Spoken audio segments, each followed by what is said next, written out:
네, 오늘 말씀은 주와 은혜의 말씀에 부탁하는 이유, 주와 은혜의 말씀에 부탁하는 이유라는 제목을 가지고 말씀을 전하고자 합니다.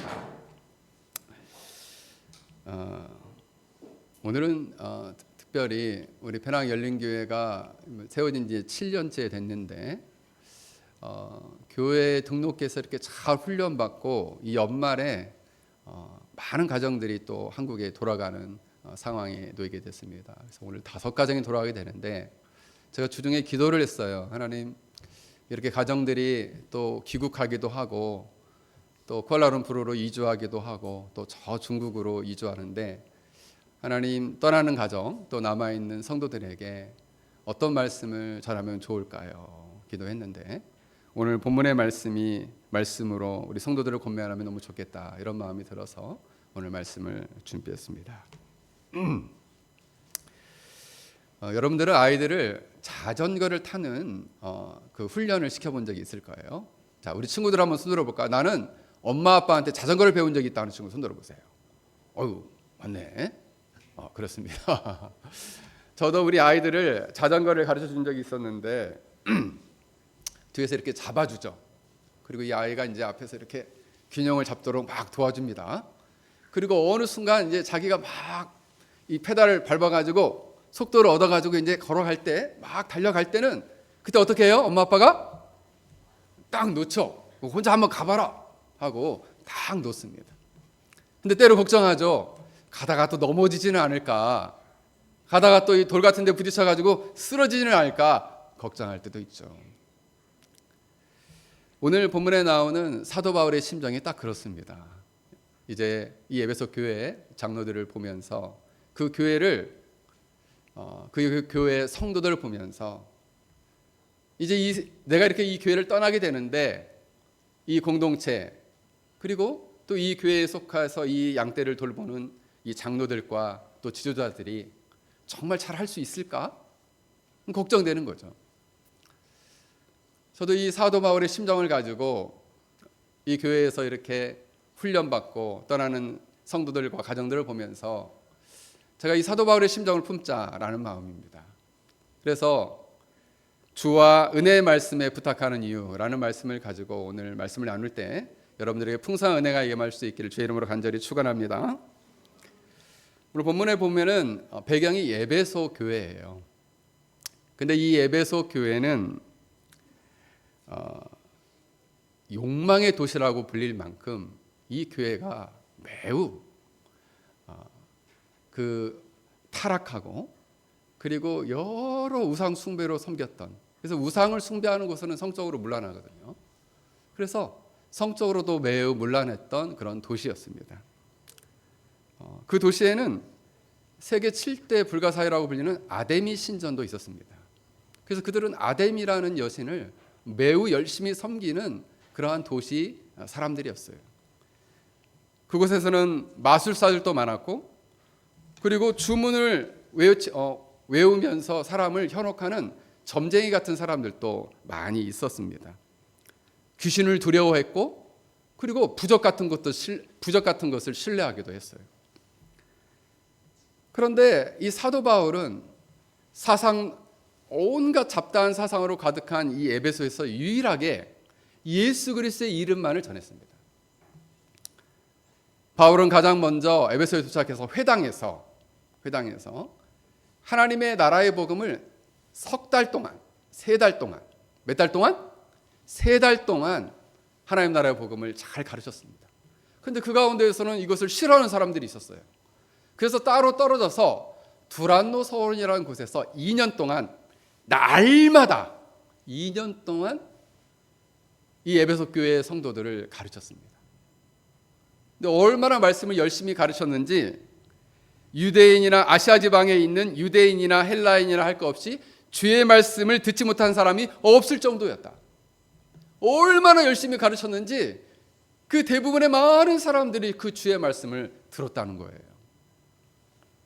우리는 사실 일주일에 끽해야 한번 모여가지고 공부할까 말까 한데, 그것도 아이고 나 너무 힘듭니다 이런데, 여기는 날마다 얼마 동안? 2년 동안 그렇게 공부했다는 거예요. 날마다. 그럼 대충 따져도 600번 넘게 공부하지 않았겠어요? 그것도 아침부터 저녁까지. 와, 거기에 비하면 우리 진짜 말씀 공부하는 거는 조독지혈이죠. 그렇지 않나요? 우리 나름 열심히 했는데 그 날마다 공부를 배우는 거에 비하면 조독지혈이죠. 그런데 말씀뿐만 아니라 놀라운 기적도 일어났어요. 병든 자 가운데 손수건이나 앞치마를 얹으면 병이 낫는 역사가 일어나는 거예요. 그러니까 그 에베소에 있었던 사람들 중에서 스게라는 제사장과 그 7 아들도 예수님의 이름으로 하면 뭔가 일어난다 라는 소식을 듣고 자신도 악귀에 들린 사람을 만났습니다. 바울이 전하는 예수님의 이름으로 명하니 너 떠나라 이렇게 얘기를 했어요. 그랬더니 그 악귀가 하는 얘기가 나는 예수도 알고 바울도 아는데 도대체 너는 누구냐 이랬다는 거죠. 그래서 자기에게 덤벼들어서 그 사람의 옷을 찢고 그 사람을 벌거벗겨서 쫓아냈다는 거예요. 이 소식이 도시 전체에 퍼지게 됐는데 사람들이 충격을 받았습니다. 에베소에서 충격을 받았어요. 야, 이제 우리 마술책 이런 부적 같은 거 다 필요 없다. 다 모으자. 다 모았는데 그 다 모은 그 책값만 얼마냐? 5만 드라크마였어. 5만 드라크마. 은 5만 드라크마. 그래서 그 정도 돈이면 그럼 얼마 정도 되느냐? 오늘날 따지면 정확히 추정할 수는 없는데 수백만 달러 정도 된다 이렇게 표현해요. 수백만 달러 정도 된다. 한국 돈으로 치면은 수십억이죠. 수십억. 그것을 모아놓고 다 불태워버렸습니다. 왜? 이거 소용없다. 소용없다. 그런데 그때 이 귀신들을 통해서 점쟁이들을 통해서 돈을 벌던 사람이 있었어요. 누구냐? 우상을 만들던 사람. 특히 아데미 신전 모양을 만들어서 팔던 사람 중에 데미트리오라는 사람이 있었습니다. 야, 이 사람들 때문에 우리 망하게 됐다 이거 어떡할 거냐. 그러면서 사람들을 막 이야기했어요. 뭐라고 얘기했냐? 저 바울이라는 사람이 사람의 손으로 만든 것은 신이 아니다라고 한다. 그래서 우리 다 굶어 죽게 생겼다. 이거 어떡할 거냐. 위대한 아데미 여신의 신전을 무시하고 이 여신의 위엄을 땅에 떨어뜨렸다 하고 사람들을 선동하기 시작했어요. 그래가지고 그 당시 에베소 사람 중에서 2만 5천 명이 바울을 따르던 가이오와 아리스다고를 납치해가지고 거대한 원형극장에 모여서 쉽게로 말하면 즉걸 처분을 하려고 했던 거죠. 이때 너무 놀랍게도 당시에 이 에베소의 관원이었던 한 시의원이 이렇게 얘기해요. 너희들 이 바울이라는 사람이 여신을 모독하지 않았고 신전의 물건을 훔치지도 않았다. 너희들이 정 따지고 싶으면 재판 걸어라. 이렇게 모여가지고 즉결 처분을 하고 선동하는 것은 로마 제국을 향해서 반항하는 걸 수 있다. 이렇게 설득을 합니다. 그러면서 그 소동이 끝나요. 그 소동이 끝나자 바울은 잠시 이 에베소를 떠납니다. 에베소를 떠나서 북쪽으로 가가지고 마게도니아와 그리스를 거쳐서 예루살렘으로 가고 싶었어요. 그래서 북쪽을 통해서 가기 전에 어디에 멈추게 됐냐면 그 중간쯤에 드로아라는 곳에 멈추게 되었습니다. 드로아라는 곳에서 말씀을 전하는데 청년 그 유명한 유두고가 말씀을 듣다가 3층에서 떨어져서 죽었습니다. 졸려가지고. 근데 놀랍게도 그 죽은 유두고를 살려내요. 그렇게 하고 다시 아소라는 항구에 와서 미둘레니, 기오, 사모섬을 지나서 이제 이 에베소 도시로부터 약 45km 남쪽으로 떨어진 밀레도라는 도시에 오늘 본문에서 도착했습니다. 그 밀레도라는 도시에 도착해서 나가 에베소 교회를 못 가니까 너희들이 좀 와라 해서 장로들이 온 거예요. 그리고 그 장로들에게 오늘 본문의 말씀을 설교하고 있는 것입니다. 그러면서 바울은 뭐라고 얘기하느냐? 내가 너희들을 이제 그동안 너희들을 3년 동안 어떻게 섬겼는지, 어떻게 너희들의 말씀을 가지고 가르쳤는지 너희들이 기억할 수 있을 것이다. 그런데 내가 유대인의 수많은 핍박 속에서도 겸손과 눈물로 하나님을 향한 죄에 대한 회개와 예수 그리스도에 대한 믿음을 너희들에게 가르쳤다. 회심에 대해서 가르쳤다는 거예요. 두 가지죠. 죄에 대한 회개와 예수님에 대한 믿음을 내가 가르쳤다. 그리고 나는 성령에 매여서 이제 예루살렘으로 가는데 환난과 결박이 나를 기다린다고 한다. 그러나 나는 내가 이 달려갈 길과 나의 달려갈 길과 주 예수께 받은 사명을 마치려 하면은 내 목숨을 조금도 아깝게 여기지 않겠다라고 그들에게 고백을 합니다. 그러면서 이제 내가 너희들의 다시 얼굴을 보지 못할 텐데 너희들에게 마지막 그러면 너희들을 내가 부탁을 한다. 어디에 부탁을 하냐? 어디에 부탁하냐? 두 가지의 부탁을 한다는 거예요. 첫 번째로는 뭐냐면 주님께 너희들을 부탁한다. 이렇게 말씀하고 있습니다. 오늘 32절입니다. 지금 내가 여러분을 주와 및 그 은혜의 말씀에 부탁하노니. 주와, 그러면 주님께 여러분을 먼저 부탁한다. 원문에 보면 테오, 세오, 원래 세오스라는 게 하나님인데, 그러니까 하나님께 부탁한다 이런 말이에요. 그리스도를 통하여, 그리고 그리스도 안에서, 예수님 안에서 성령을 통해 나타나시는, 역사하시는 하나님께 내가 너희들의 영혼을 부탁한다. 너희들의 삶을 부탁한다라고 바울이 말하고 있어요. 저는 오늘 본문에서도 참 이런 말씀이 나와요. 여러분은 장로죠. 장로는 당시로 보면 목회자들이에요.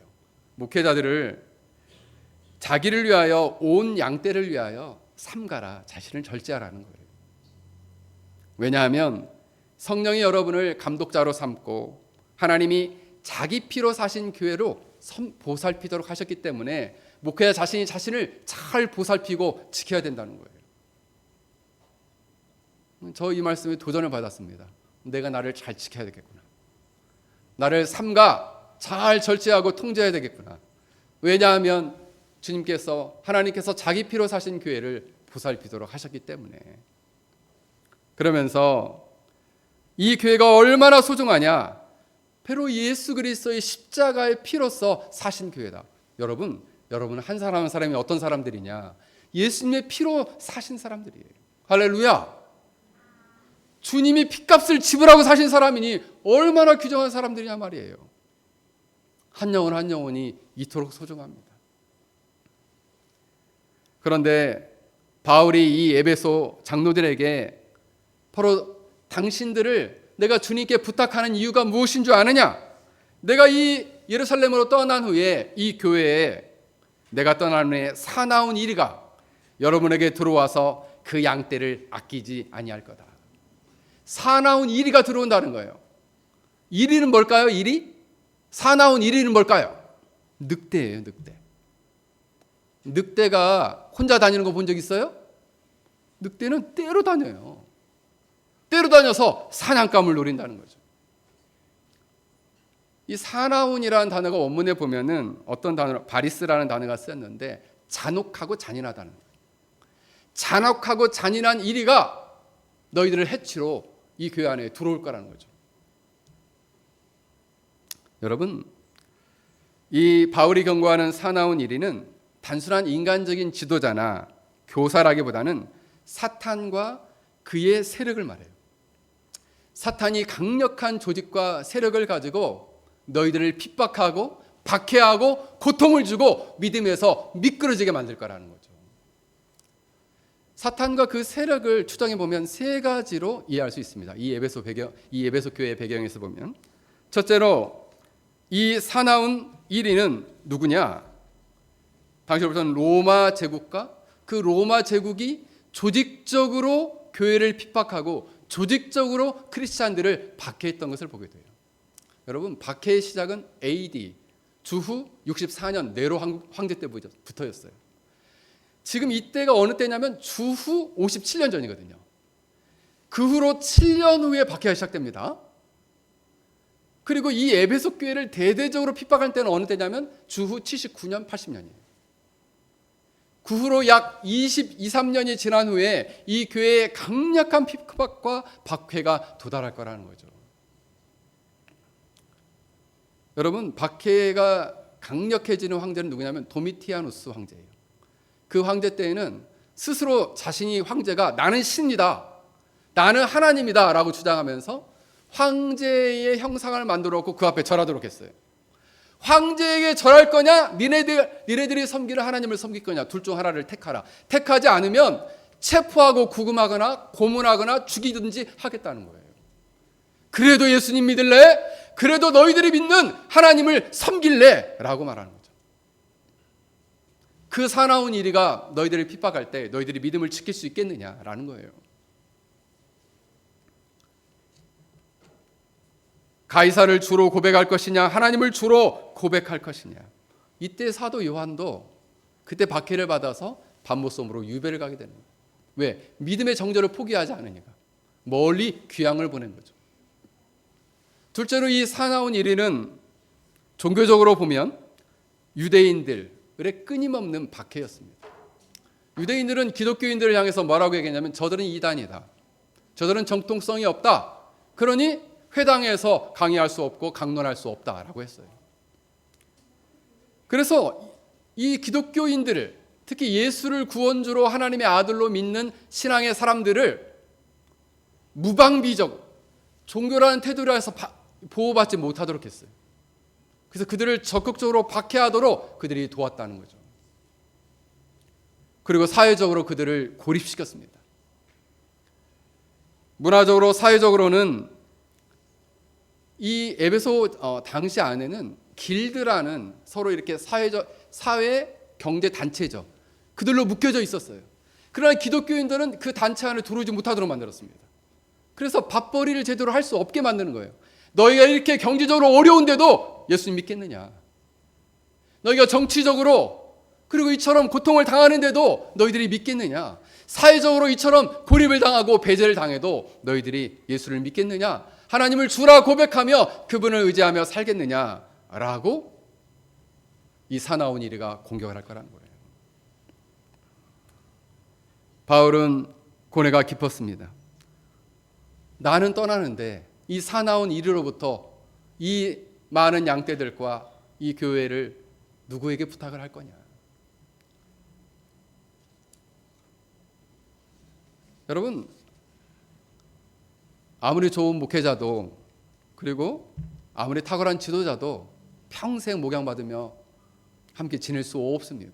왜요? 때가 되면 하나님이 우리가 일정 기간만 우리가 아주 좋은 목양 관계 안에서 지내는 시간도 하나님이 허락한 시간만 가능하다는 거예요.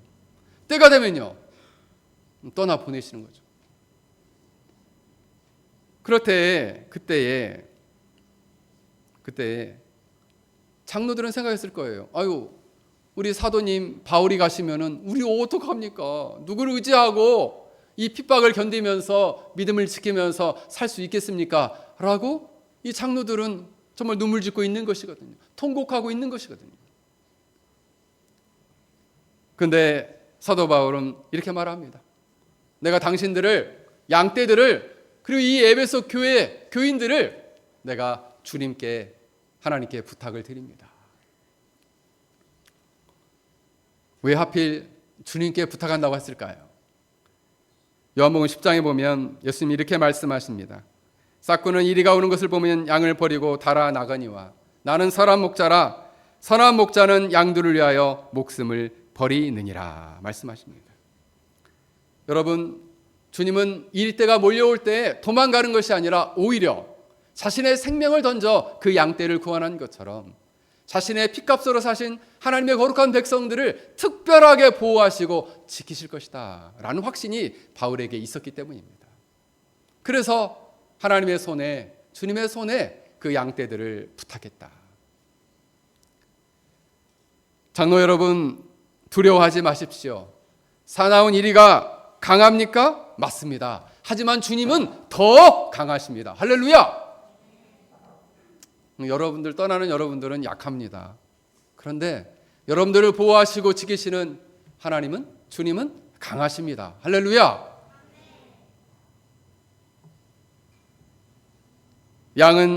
이리는 양의 생명을 빼앗으러 오지만 내가 여러분을 양을 위해서, 주님은 여러분을 위해서 자신의 생명을 내어 주시는 분이십니다. 그래서 교회의 진짜 주인은 주님이세요. 우리가 페낭 열린교회라는 공동체가 있지만 우리가 다른 지역으로 가거나 귀국하거나 또 다른 나라로 이주할 때 어느 교회에 속하게 되면 여전히 그는 주님의 몸된 교회에 속해져 있어요. 그러므로 주님이 그들을 돌보실 것이다. 할렐루야. 그렇습니다.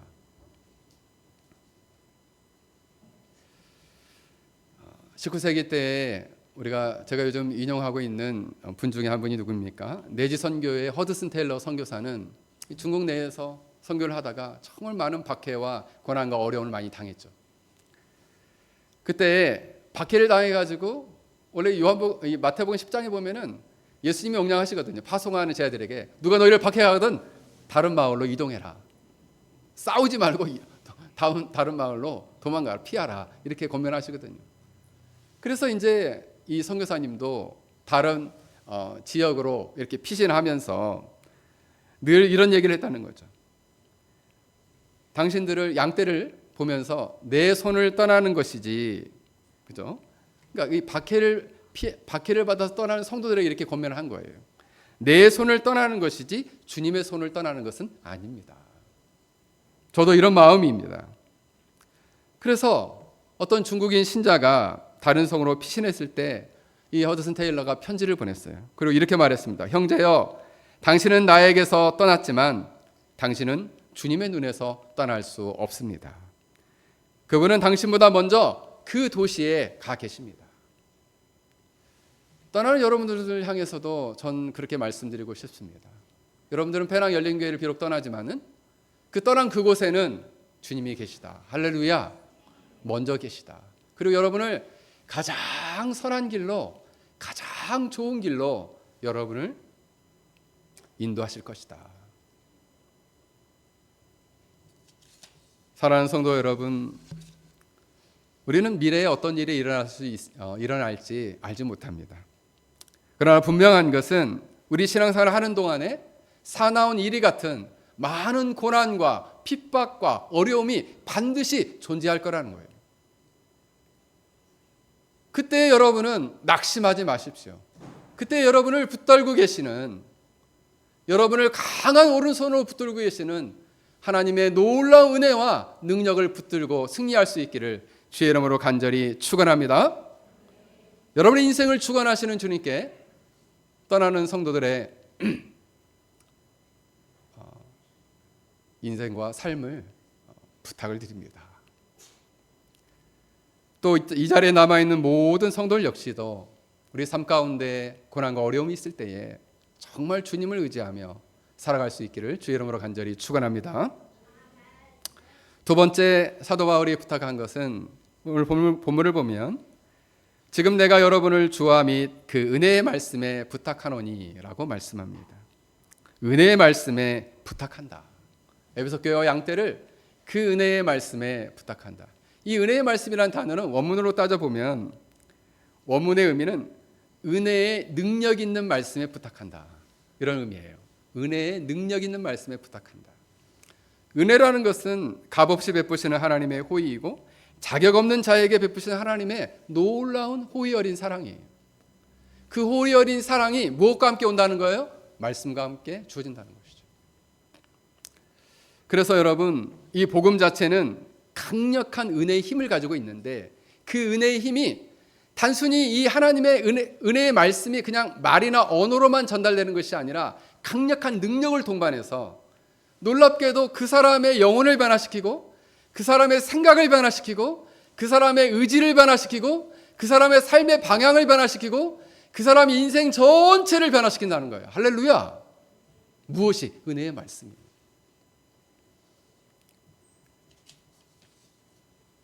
그래서 사도 바울은 이 은혜의 말씀 앞에 교회, 에베소 교회 성도들과 또 장로들과 그 교회를 부탁한다라고 말씀하고 있는 것입니다. 여러분, 그러면 왜 은혜의 말씀 앞에 부탁하는가? 30절에 보면 또한 여러분 중에 제자들을 끌어 자기를 따르게 하려고 어그러진 말을 하는 사람들이 일어날 줄을 내가 아노라. 어그러진 말을 하는 사람들이 일어나서 그 양떼들을 자기를 따르게 할 것이다 라는 거예요. 그래서 내가 은혜의 말씀에 당신들을 부탁한다. 이 에베소 교회 교인들과 성도들을 부탁한다는 거죠. 어그러진 말이라는 뜻은 원문에 보면은 올바른 길을 가다가 거기서 탈선하도록 하는, 그래서 하나님의 말씀을 왜곡하는, 하나님의 말씀을 구부러지게 하는 그런 뜻이에요. 참된 진리가 아닌 거짓된 진리로 사람들을 미혹하고 올바른 믿음의 길에서 미끄러지도록 하는 데 것으로부터 양떼를 보호하기 위해서 은혜의 능력의 말씀에 부탁한다라고 말씀하고 있는 것입니다. 당시 에베소 지역에서는 이 어그러진 말을 하는 자들은 누구였느냐?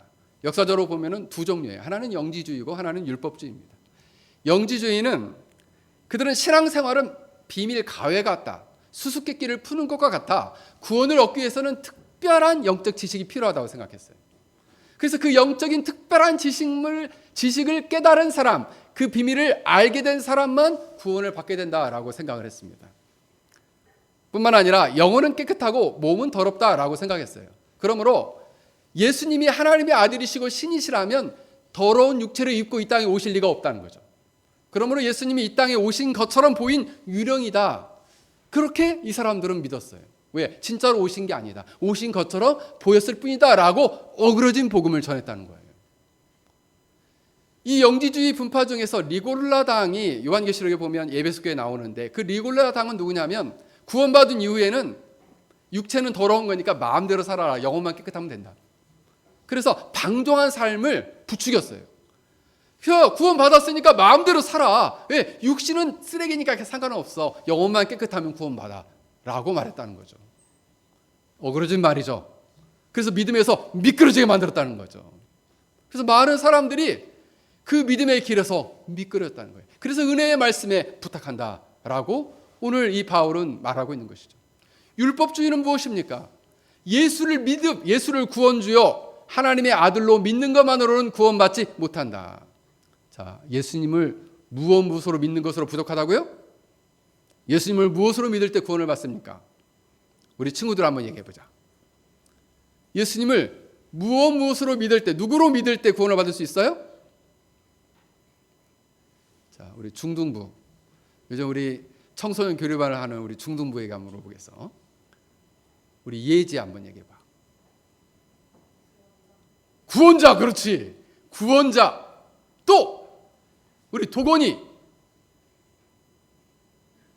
구원자. 또 웃기만 하네.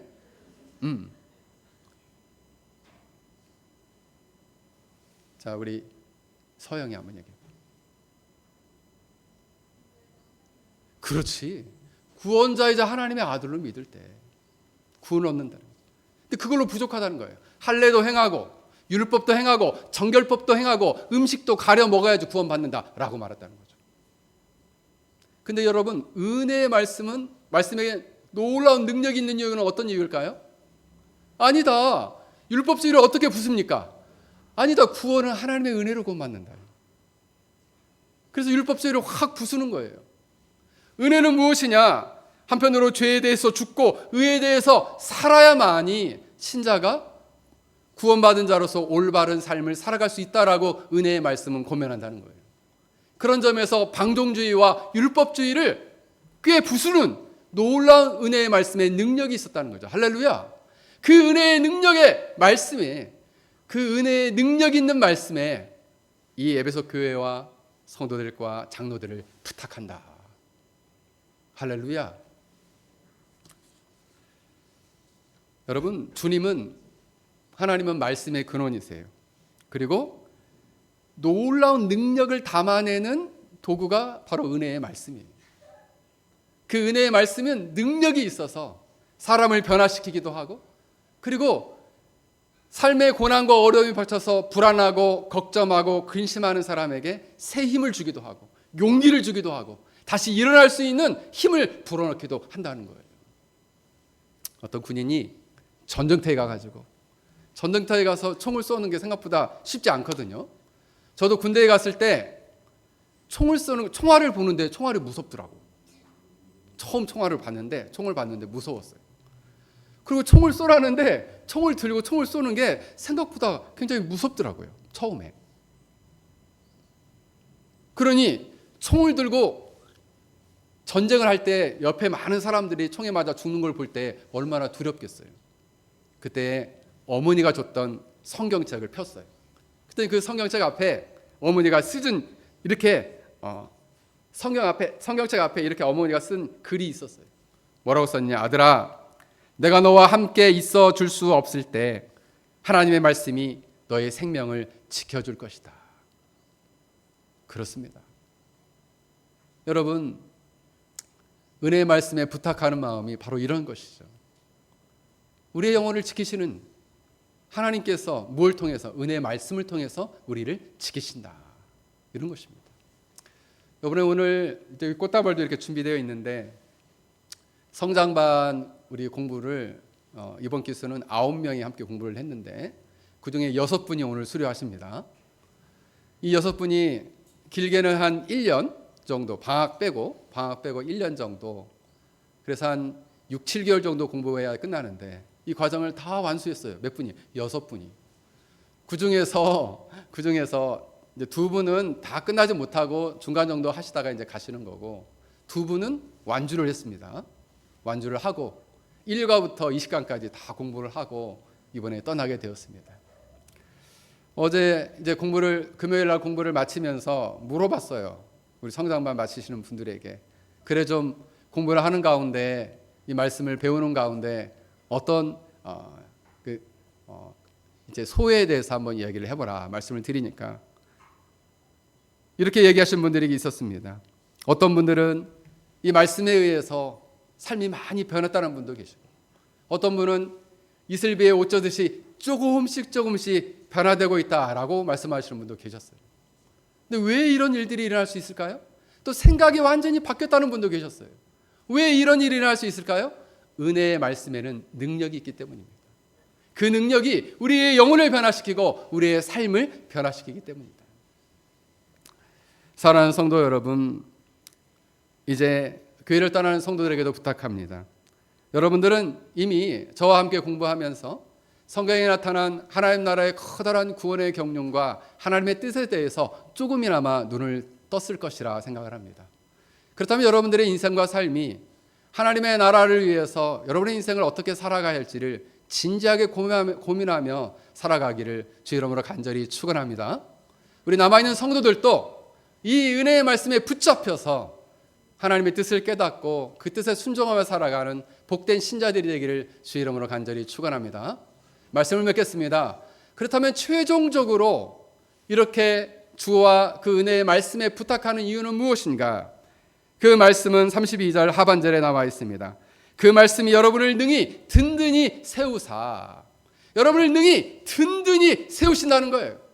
하나님의 사람으로 거룩하고 온전하게 든든히 세울 것입니다. 그의 생각도 감정도 의지도 든든히 세울 것이다. 할렐루야. 더 나아가서 거룩하심을 입은 모든 자들 가운데 기업이 있게 하심이라. 거룩한 자, 즉 여러분들 한 사람 한 사람을 하나님께 속한 자요, 하나님의 자녀임을 확신시켜 주신다는 거죠. 하나님의 자녀요, 하나님께 속한 자이니 장차 하나님이 아버지로서 우리에게 주신 유산, 영원한 생명과 천국의 복을 받아 누릴 것을 우리가 확신하게 된다는 거예요. 그러므로 내가 주와 그 은혜의 말씀에 여러분을 부탁한다라고 바울은 권면하고 있는 것입니다. 사랑하는 성도 여러분, 여러분들이 어느 곳에 가서 무엇을 하든지 이처럼 하나님과 주와 주님께 여러분의 인생을 의탁하고 또 은혜의 말씀에 붙잡혀 하나님이 기뻐하시는 믿음의 삶을 살 수 있기를 간절히 바랍니다. 또 우리 사랑하는 성도들 역시도 이처럼 하나님을 붙들고 하나님을 전적으로 의지하고 또 그 은혜의 능력의 말씀에 붙잡혀 하나님이 기뻐하시는 사람들로 변화되어 갈 수 있기를 주의 이름으로 간절히 축원합니다. 오늘 우리 말씀을 생각하면서 우리 함께 같이 기도하겠습니다. 이 시간 우리 교회를 떠나서 이주하는 우리 5 가정들이 있습니다. 또 귀국하는 2 가정, 또 이주하는 3 가정 가운데 하나님께서 복을 주시고 어느 곳에 가든지 무엇을 하든지 주와 은혜의 말씀에 부탁하며 또 든든한 하나님의 사람들로 세워져 가고 또 하나님의 나라의 놀라운 기업을 받아 누리는 복된 신자들로 세워져 갈 수 있는 은혜를 베풀어 주시도록 우리 함께 같이 기도하겠습니다. 거룩하신 하나님 아버지, 은혜를 감사를 드립니다. 하나님 아버지, 그렇습니다.